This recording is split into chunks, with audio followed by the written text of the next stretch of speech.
হ্যাঁ, অত্যন্ত বেদনাদায়ক খবর যে আজ ভোরে আমাদের ত্রিপুরা বিধানসভার মাননীয় অধ্যক্ষ বিশ্ববন্ধু সেন মহোদয়, যিনি এই মাসখানেক আগে এই ট্রেনে চড়ার সময়তে এই ধর্মনগর যাওয়ার পথে হঠাৎ অসুস্থ হয়ে সেখানে ডলে পড়েছিলেন।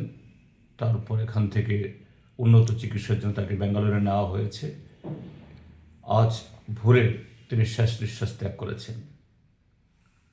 আমি গভীরভাবে মর্মাহত। আমার ব্যক্তিগত তরফ থেকে, আমাদের সিপিআইএম দলের সমস্ত বিধায়কদের তরফ থেকে এবং আমাদের পার্টি ভারতের কমিউনিস্ট পার্টির মার্ক্সবাদীর তরফ থেকেও তার স্মৃতির প্রতি গভীর শ্রদ্ধা জ্ঞাপন করছি এবং তার শোকসন্তপ্ত পরিবার, পরিজন, বন্ধু, আত্মীয় সকলের প্রতি গভীর সমবেদনা জ্ঞাপন করছি। মাননীয় বিশ্ববন্ধু সেন মহোদয়ের সাথে এটা, যেহেতু রাজনীতিতে আমরা দুটি পক্ষের, এক সময় তিনি কংগ্রেস করতেন, তখন বিধায়ক ছিলেন, আমি মন্ত্রী ছিলাম, আমরা ট্রেজারি বেঞ্চে, তিনি বিরোধী বেঞ্চে। তো মতাদর্শ এবং কর্মসূচিগত কারণে, অর্থাৎ রাজনৈতিক প্রশ্নে অনেক বাদ বিবাদ হয়েছে, কিন্তু এটা ব্যক্তিগত সম্পর্কে কোনোদিন এটাকে চির ধরাতে পারেনি। ব্যক্তিগতভাবে বয়স আমার থেকে একটু বড় হলেও তার সাথে খুব ভালো সখ্যতা আমার ছিল। তারপর তিনি বিজেপি দলে যোগদান করেন এবং তার বিজেপি দলে যোগদান করার দ্বিতীয় মেয়াদে আমিও বিধানসভার সদস্য হই। পরবর্তী সময়েতে এই বিরোধী দলের নেতা হই।